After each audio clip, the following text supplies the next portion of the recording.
This is TIMMAY, boy. TIMMAY isn't usually how you see me, but you know, everyone's favorite barber lives in Foxhill now, so I had to interview him in this element. So Ali, how is it? I saw a tweet from I think Twin them the other day saying you got every boy cheating on their barber. How that make you feel? Oh man, I don't know. I feel blessed, to be honest with you. So I think the first I was on Twitter and Mick was like, Mick posted a picture and he's like, oh, but he always here. He in the States, but he back home for a while. So I got your number, I messaged you. So before you even get to all that, how I got there, why being a barber? I'd say a lot of things have been going on in the past that brought me up, but this was something I started from like high school, and I just got a real strong love for it. But I'd say because of obstacles that came up, that the passion got stronger. Right. So you say high school, I believe you went to St. Anne's, right? Yeah, right. So talk to me about being a barber while you was in St. Anne's. Well, I wouldn't say I was a barber in St. Anne's. I was more of a, like, mess myself up and go to school. Yeah. Oh, so you practice on yourself? So you never, none of your boys, or they ever try to say, Ali man, cut me man, let me give you just give me this stuff. My little brother. I'd come in my mom's shop, which is where we're in right now. Right. I'd grab one of the razors and I say, hey, let me try line you up with a razor, cut ourselves up and go to school. And everyone used to clown, you say, mother said, get your haircut, or it was legit, like it didn't look too bad? It wasn't bad. It wasn't bad. But if you look back on it now, like when you look at some old pictures, you're like, mud, that's it. Right up. But yeah. You said being in your mom's beauty shop. Talk to me about what how being like in a salon had to do for you being able to be a barber? I'd say it played a part in this somewhat, but That's not the only reason. Not the only reason, but it's actually like a privilege to work on the side of her right now while I'm home. Right.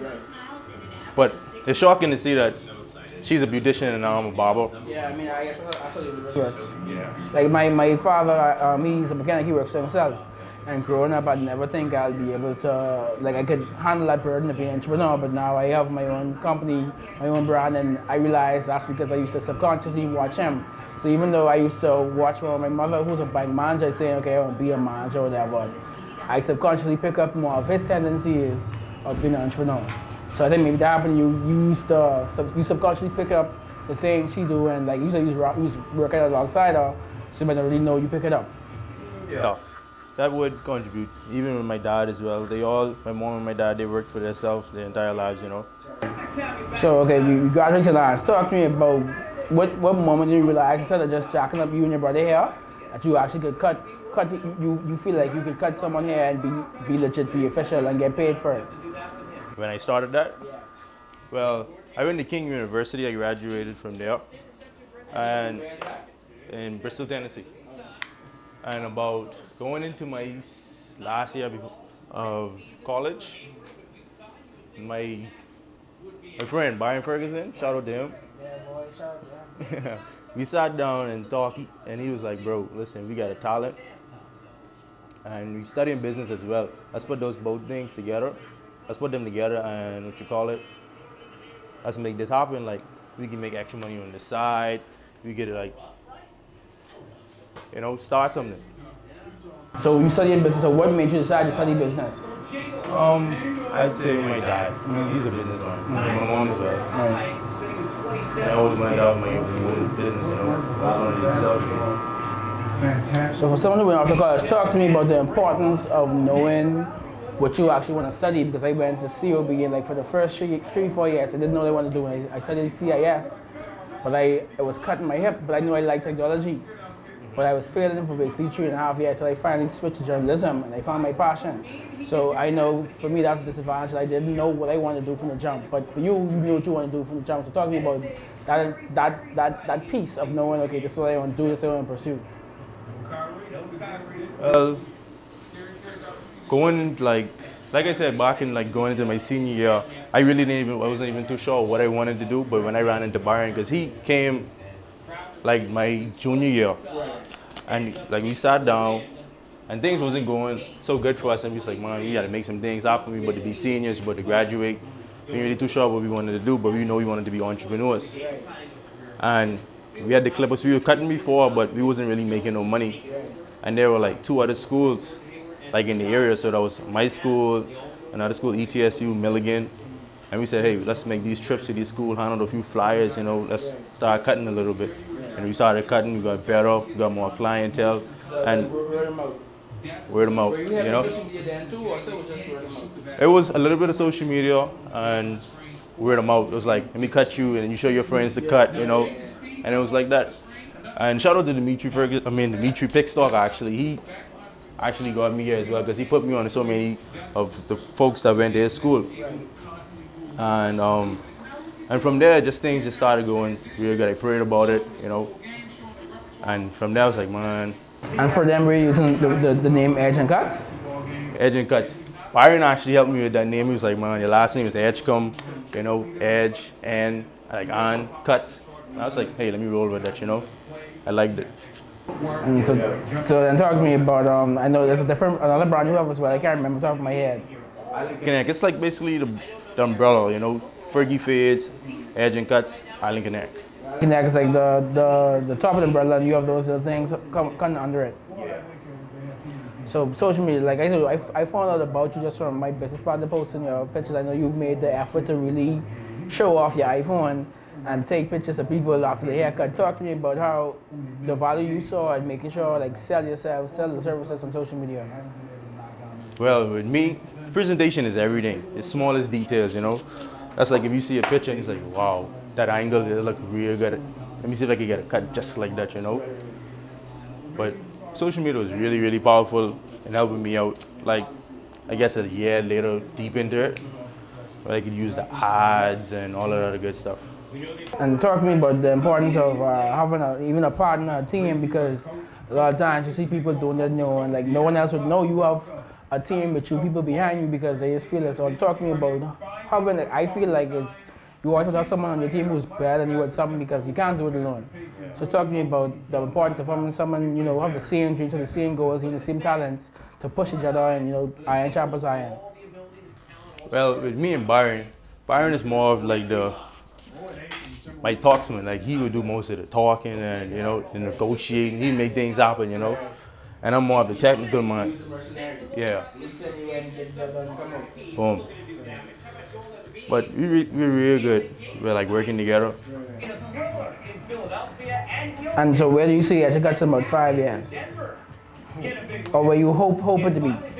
And in the next 3 years, I'm hoping to have at least 2 to 3, 4 stores open, you know. We wanted to, like, the end goal for me and Byron was to franchise. To make Island Konek as big as it can be, you know. Products, shops, and so on.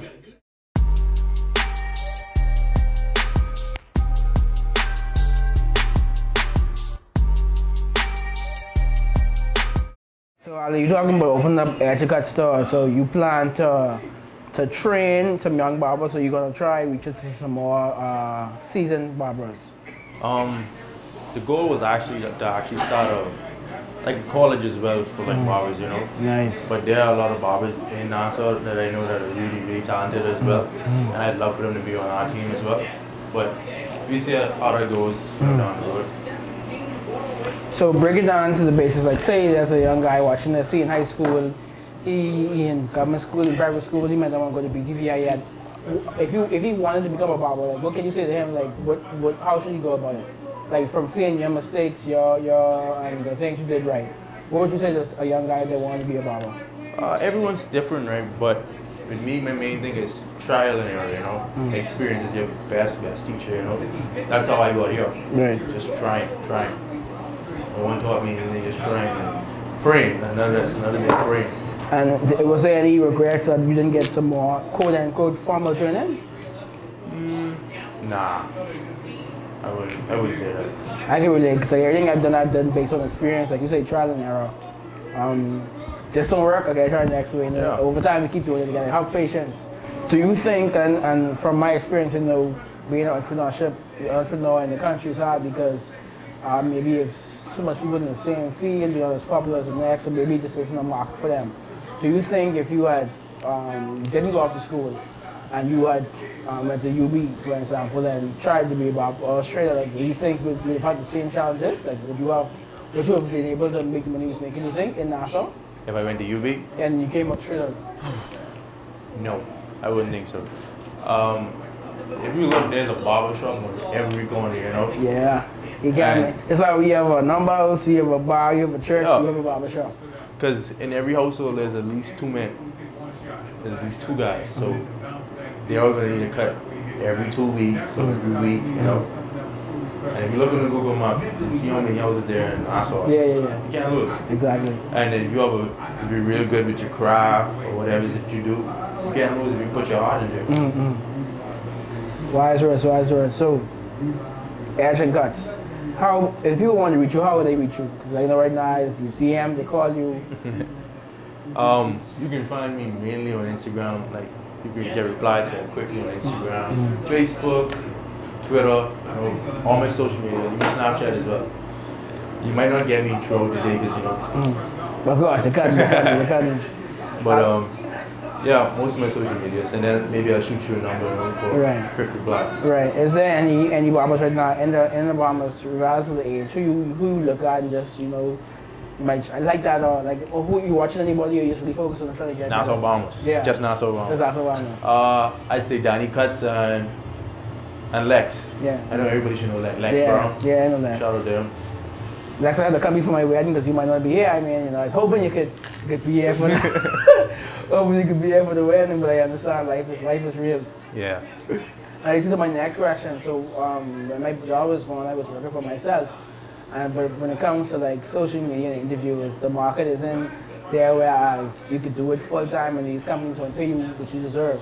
So how difficult have you seen a face that you try to, you know, take care of your family? Have you faced as an entrepreneur? Because I know that's a lot of people I know there, and mine too sometimes. I want to do it full time, but I have responsibilities. Have you ever had that talk with yourself? No, not really, you know. Like I tell you, I pray a lot, and I put a lot of effort into my craft and my business, and it just works itself out where things are financially good, you know. I mean, there have been times, but like with this sort of business, I get paid basically 20, 30 minutes, you know. Right. Cash is always coming in. Right. And it works itself out. So I've never really been in a real tight spot. Just working. I know you're modest, right? But I need to answer this question. So there's a reason why everyone who up there said barbers, like they've been, you know, changing the barbers, like after you tell me barber long, you have your girlfriend. Your barber just is like your parents, you don't let them go. But you came in the scene, you post all these pictures, people just say, I gotta try it. I gotta see what the fuss is about. And you have return customers like myself. Why is it you think that these guys are coming back? For Nassau Bahamas, I'm the type of guy, I look at what's not here, and I try to put it in place. So I would say definitely customer service. The Bahamas sucks on customer service. I agree. I go by appointments only, you know, so it makes you comfortable, you know, it makes you comfortable. And it's convenient for you, it's convenient for me, you know, and for a solid price, not an expensive price. So, and the product is good. Well, I assume it is. Is it? I mean, you got me modest. I need some type of confidence from you. So go ahead. Who cuts the barbers there? Who cuts your hair? I go to Danny Cuts. Okay. That's been my barber from high school. Okay. So see, like I said, you keep the same. That's one person that definitely ain't gonna cheat on. Yeah, your barbers last longer than most relationships. And Danny Cuts, where's it located? What's that? Where is he located? Danny's actually located in Vauxhall as well. Okay, so you keep it in the family, keep it in the hometown. And like you said, so you go to the barber in Vauxhall, you went to high school in Vauxhall. Talk to me about your roots. Talk to me how important that is to you. Vauxhall? Well, the church of Vauxhall, mom just said, he's a Vauxhall man. I'm a Vauxhall guy. See, my granddad, he was a politician for Vauxhall years ago, you know, Right. The Edgecombe community stands strong in Vauxhall. Right, okay. Church Vauxhall, school in Vauxhall, barber in Vauxhall. On the race. When are you even coming down as a question? Because you ain't gotta leave, you ain't gotta go too far. Everything right there. Everything right there for me. Everything. Stomping grounds. And you know, Vauxhall has that sometimes has a bad reputation. But I know a lot of people from Fox are doing great things, and yourself included. What can you, as a man, as a young man, working for himself, doing the right thing, what do you think we can do to keep the trend of young men rising above the stigma or the situation and really making something of themselves? But I'd say guys like me, we need to step up, you know, and take the leadership role and talk to the young men, you know, because they're just falling by the wayside because of things they see, you know. Guys like us aren't stepping up and leading them in the right path. So I say we need to step up. When you talk about your school, do you have any plans of your give back to be like taking a bunch of young guys and putting a clippers in their hand and be like, this could be your way out? That also was a goal as well. I started a little foundation August past for the young kids going back to school, give back, and I wanted to cut them all for free, you know, all the kids in the community for free. Right. And hopefully they were seeing that, all right, this guy, you know, he's doing it big. You know?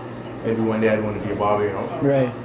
But at least you doing it puts in the mind that it's possible, and that's why I like to see young men like ourselves like doing things, because so much times you always say the barber, this one doing that.